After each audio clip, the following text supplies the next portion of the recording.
Quand Elias apprit que Lina était enceinte, il resta longtemps immobile. Son téléphone tremblait légèrement dans sa main.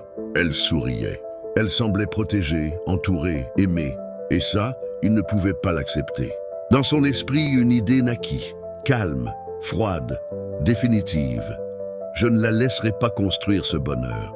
Il ne pensa pas à la loi, ni aux conséquences, ni à la douleur. Il pensa seulement à reprendre le pouvoir. Alors il entra dans sa vie comme un fantôme, sans visage, sans nom. Il créa des faux profils, des messages qui semblaient venir de partout, des voix invisibles. Il lui écrivait « Ton mari te cache des choses. Tu n'es pas en sécurité, on parle de toi, fais attention. » Puis il contacta discrètement des gens autour d'elle. Il glissa des doutes, des mensonges subtils, des demi-vérités. Rien de brutal, juste assez pour fissurer. Peu à peu, Lina changea. Elle dormait mal. Elle sursautait au moindre bruit. Elle vérifiait son téléphone sans cesse. Son corps se fatiguait, son esprit se vidait.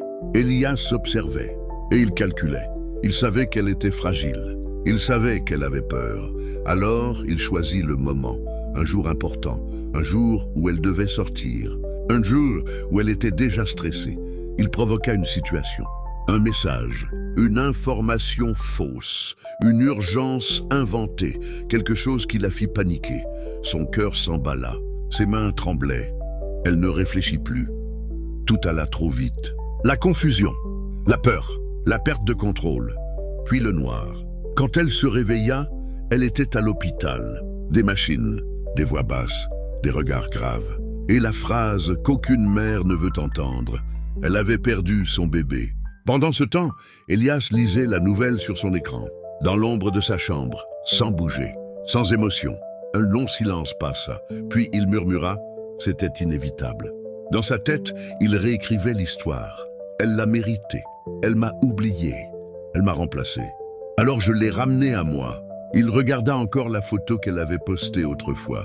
Son ventre rond, son sourire doux, il la supprima. Définitivement, ce soir-là, Elias ne se sentit ni coupable, ni triste, ni humain. Il se sentit puissant. Et dans le silence de sa victoire, Elias comprit qu'il était devenu pire que tout ce qu'il avait un jour détesté.